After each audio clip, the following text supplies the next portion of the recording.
പ്രിയം എല്ലാ നാരായണന്മാർക്ക് വിശ്വഗുരുഗീത പാഠത്തിലേക്ക് സ്വാഗതം. ഇന്ന് വിശ്വഗുരുഗീതയുടെ 4ാമത്തെ പാഠമാണ് നമ്മൾ പഠിക്കാൻ പോകുന്നത്. അത് നമുക്ക് നമ്മുടെ പ്രപഞ്ചപിതാവായ നാരായണനെയും പ്രപഞ്ചമാതാവായ ഭൂമിദേയും വന്ദിക്കാം. ഓം നമോ ഭഗവതേ വാസുദേവായ. ഓം ദേവി വസുന്ധരയെ നമഃ. ഇന്ന് നമ്മൾ പ്രപഞ്ചത്തിലെ 3 തരം ശക്തികളെ കുറിച്ചാണ് പഠിക്കാൻ പോകുന്നത്. പ്രപഞ്ചത്തിൽ മൊത്തം 3 തരം ശക്തികളാണ് ഉള്ളത്. ഭഗവാൻ നാരായണൻ 3ആയിട്ട് പിരിഞ്ഞിരിക്കുകയാണ്: വിഷ്ണുശക്തി, ശിവശക്തി, ബ്രഹ്മശക്തി. ബ്രഹ്മശക്തി എന്ന് പറയുന്നത് ന്യൂട്രലാണ്. അത് ഒരു മതേതര സ്വഭാവത്തോടു കൂടിയുള്ള സാധാരണ മനുഷ്യന്റെ ശക്തിയാണ്. അത് 0 ആണ് അതിന്റെ ഊർജ്ജം. അതുകൊണ്ട് നമുക്ക് ബ്രഹ്മശക്തിയെ വിടാം. നമുക്ക് പ്രധാനമായും വിഷ്ണുശക്തിയെക്കുറിച്ചും ശിവശക്തിയെക്കുറിച്ചും പഠിക്കാം. വിഷ്ണുശക്തി എന്ന് പറയുന്നത് പോസിറ്റീവാണ്. അതിനെ ദൈവിക ശക്തി എന്ന് പറയുന്നു, അതിന് സാത്വിക ശക്തി എന്ന് പറയുന്നു. അത് സ്വർണം പോലെ പരിശുദ്ധമാണ്. രണ്ടാമത്തെ ശക്തി എന്ന് പറഞ്ഞാൽ ശിവശക്തിയാണ്. അത് നെഗറ്റീവ് ഊർജ്ജമുള്ളതാണ്. അതിന് ആസുരീയ ശക്തി അഥവാ പൈശാചിക ശക്തി എന്ന് പറയുന്നത്. ഇതിനെ താമസ ശക്തി എന്നും പറയാറുണ്ട്. മൂന്നാമത്തേന്ന് പറഞ്ഞാൽ ബ്രഹ്മശക്തിയാണ്. ശിവനെയും വിഷ്ണുവിനെയും ഒരുപോലെ ആരാധിക്കുന്നവരുടെ ഒരു ശക്തിയാണ് ബ്രഹ്മശക്തി എന്ന് പറയുന്നത്. അത് ന്യൂട്രലാണ്. അതിന്റെ ഊർജ്ജം 0 ആണ്. അതുകൊണ്ട് നമുക്ക് തൽക്കാലം അതിനെ വിടാം. പിന്നെ അതുപോലെ ഈ 3 തരം ശക്തി അടിസ്ഥാനമാക്കിയാണ് പ്രപഞ്ചത്തിൽ അല്ലെങ്കിൽ ഭൂമിയിൽ 3 തരം മതങ്ങൾ നിലവിലുള്ളത്.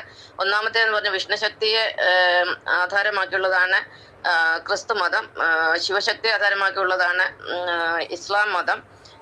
പിന്നെ ബ്രഹ്മശക്തി അടിസ്ഥാനമാക്കിയുള്ളതാണ് ഹിന്ദുമതം. ഹിന്ദുമതത്തിനെ നമുക്ക് ഒരിക്കലും ഒരുമിപ്പിക്കാൻ സാധ്യമല്ല. കാരണം അവിടെ വിഷ്ണുവും ശിവനും ഒരുപോലെ ആരാധിക്കപ്പെടുന്നതിനാൽ ഇവിടുത്തെ ആളുകളുടെ ഊർജം 0 ആണ്, ന്യൂട്രലാണ്. അതുകൊണ്ട് നമുക്കിതിനെ ഒരുമിപ്പിക്കാൻ സാധ്യമല്ല. എന്നാൽ വിഷ്ണു മതമായ ക്രിസ്തു മതത്തിന് പോസിറ്റീവ് ഊർജ്ജമാണുള്ളത്, അവരെ നമുക്ക് ഒരുമിപ്പിക്കാം.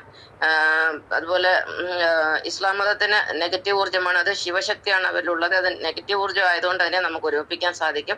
എന്നാൽ ബ്രഹ്മശക്തിയെ നമുക്ക് ഒരിക്കലും ഒരുമിപ്പിക്കാൻ സാധ്യമല്ല.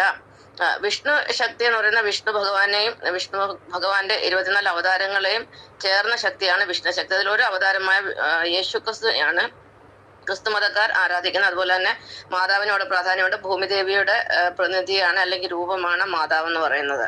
പിന്നെ ശിവശക്തി എന്ന് പറയുന്ന ശിവന്റെ 1,24,000 ഭൂതഗണങ്ങളെയും ശിവകുടുംബത്തെയും ആരാധിക്കുന്നതാണ് ശിവശക്തി.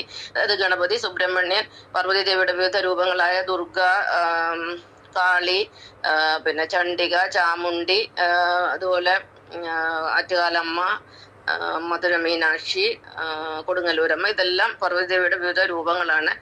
ശിവ ഭഗവാന്റെ ഭൂതഗണങ്ങളാണ് ചാത്തനും, കുട്ടിച്ചാത്തനും, മാടൻ, മറുത തുടങ്ങിയതെല്ലാം അതിൽ പെടുന്നതാണ്. അപ്പൊ ഒന്ന് പോസിറ്റീവ്, അതായത് വിഷ്ണു ആരാധനയല്ല, വിഷ്ണു ശക്തി പോസിറ്റീവാണ്, ശിവശക്തി നെഗറ്റീവാണ്. ശിവശക്തി ഭൗതികമാണ്, വിഷ്ണുശക്തി ആത്മീയമാണ്. ഇതാണ് ഇന്നത്തെ പാഠം. നന്ദി, നമസ്കാരം.